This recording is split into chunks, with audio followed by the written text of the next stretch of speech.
dismantling systemic oppression, strengthening local economies, fostering equity and inclusion, cultivating communities for social good. We are motivated to leave the world a more just and compassionate place than we found it. A lofty goal? Maybe. An unreachable goal? Absolutely not. This is the Impact Out Loud podcast, powered by Prospera Partners. Now here are your hosts.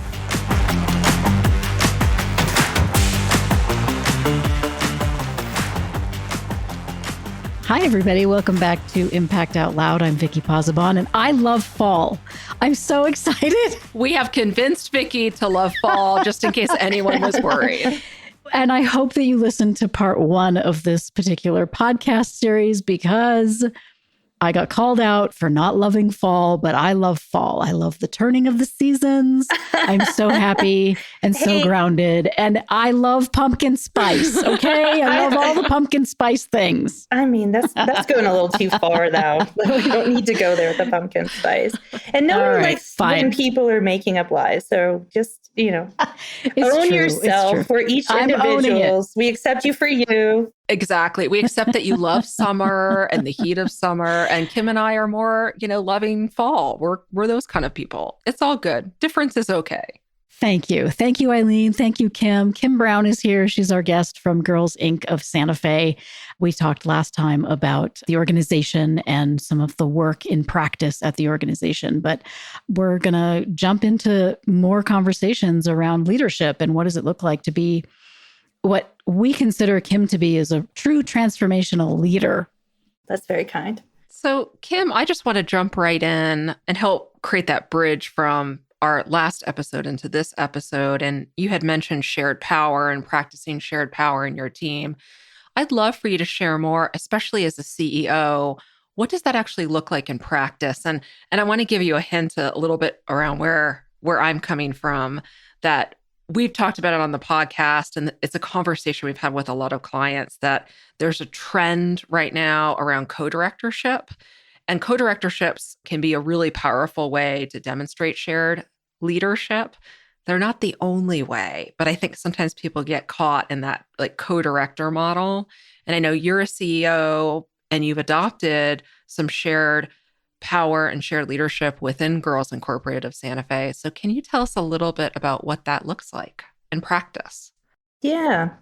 I mean, I think it's really the beautiful thing. It really is aligned with our mission, because what we want to do is empower girls that they know that their voice matters and they know that they deserve a seat at the table. And so I lead my team in a way that all their voices matter and they should be heard. So it wasn't always easy, and it wasn't always the way that we have been. I've been exec for about 10 years, and I really have pushed that through my leadership. And so, it's anything from, we don't do board retreats. We do board and staff retreats, and everyone on the staff is invited and is kind of required to be there.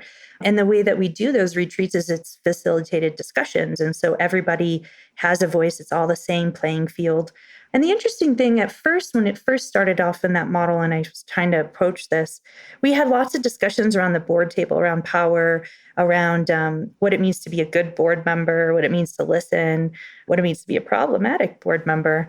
We've built our culture in such a way that now if someone doesn't want that, they want a different kind of power structure within the organization, they just don't end up fitting in. They just end up kind of weeding themselves out a little bit. So they just kind of don't fit into the structure because they want the structure. They want somebody to tell them what to do and that sort of thing, or they want to be in charge. And I want to commend you on that, because it's not easy to have those hard conversations, especially with board members. And it's hard for them sometimes to be self-aware enough to self-select in or out. Oh, it's not always with they haven't always loved to select out. It's been sort of I don't agree with your leadership. And I've been well, that's what you get if you got me. So, and they've left. So, But you don't shy away from it. And there are so many leaders that I have worked with and that I have known, I'm friends with, whatever.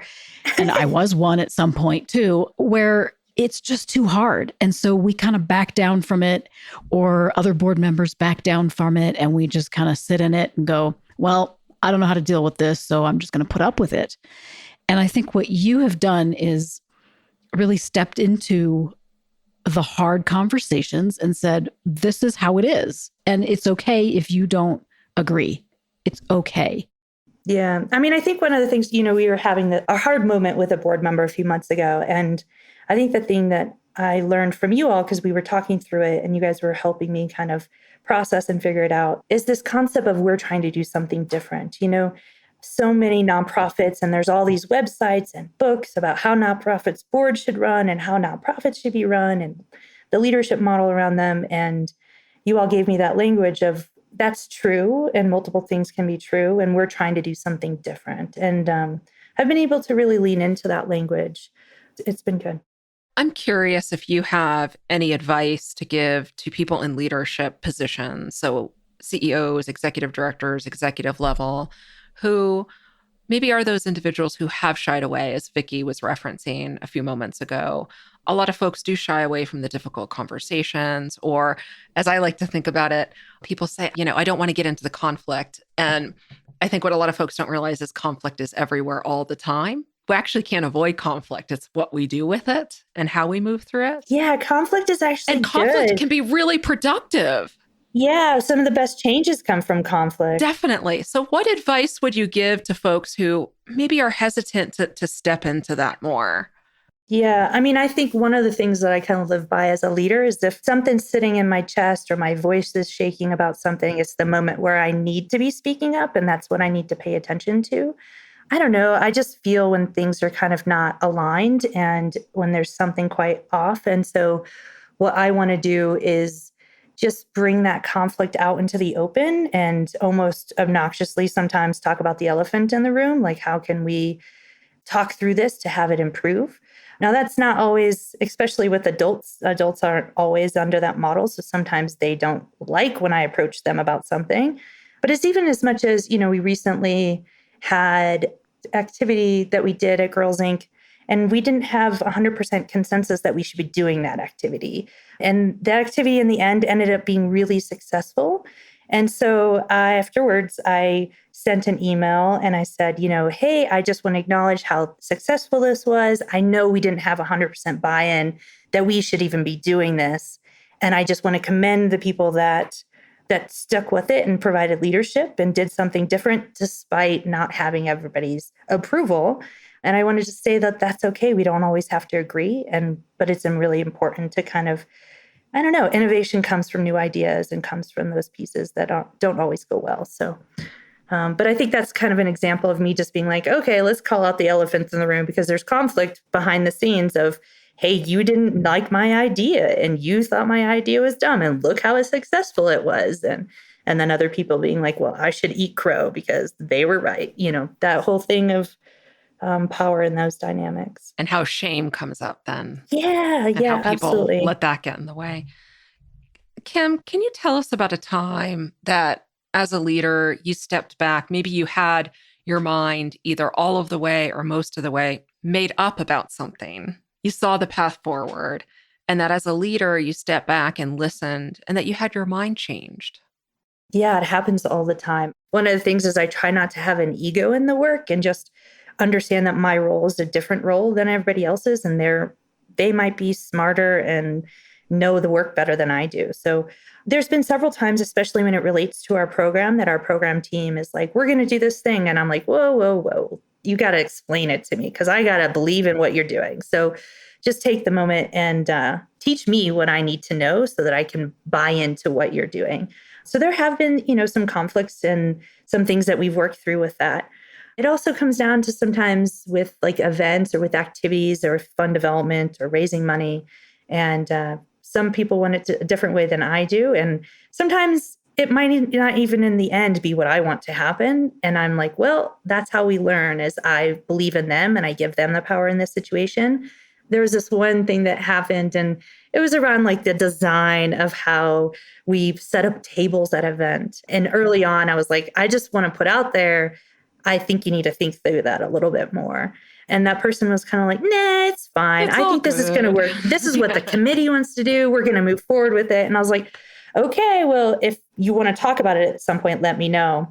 And about 2 months later, when it's like 2 weeks out from the event, they came to me and was like, okay, you're right. It's not going to work. I have to do it the way you said 2 months ago. And I was like, okay, well, how do you want to handle that? And they're like, I don't know. The committee's going to be so upset. And I said, just blame me. Just say Kim in the end said it's not going to work out the way. And so we went and we met and I said, I've changed my mind. It's not going to work the way that you guys decided. So we have to change the layout. And I took responsibility for that. So I think that's like a moment where I can be there for my team and kind of take responsibility, even if it wasn't necessarily, I let that person kind of run with it. And then in the end, they're like, okay, it should be different. So I'm always like, hey, blame me when something goes wrong. You can blame me. It's fine. Can you tell us a little bit more about ways that you've supported your team? I know that we all have had many conversations around the approaches that you've had of rethinking compensation and different supports for your team. And just so our listeners just have this context too of, I know, Kim, you and I have chatted about, as people who have worked directly with youth, this mindset that exists across New Mexico, across the country of, let's pay people who work with youth minimum wage with no benefits, no other supports. And we're putting people in charge of young people's lives. There's a lot of responsibility that comes with providing physical and emotional and social safety for young people. And how do we better compensate our teams? So can you share a little bit about how you've approached that? I know it's ongoing work. I know that your desire is to keep increasing those supports and compensations for your staff, but I know you've already made great strides in that area as well. It is an ongoing process. You do it one year and you're like, and I did that, so I don't have to do that again. And then you go a year or two and you say, okay, well, inflation went up by X% and your team can't continue to live on what they're making. And so we have to make adjustments from there.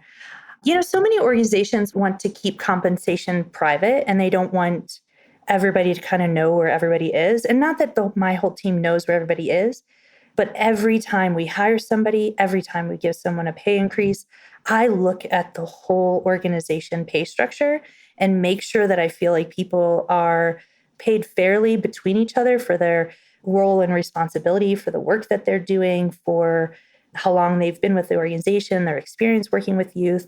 Because I know what it's like to have people be like, shh, you can't tell anybody about what you make because you might make more than the new person, or you might make more as a new person than someone that's been around. So, just this summer, we were starting staff that work directly with girls at 18, and we decided to bump it up to 20. So now most of my team who's been around a lot, we also bumped everybody else up. So if we're bumping up starting wages, that means people that have been there a while also have to be bumped up. That means their managers also have to be bumped up. And so we take this kind of whole organizational approach.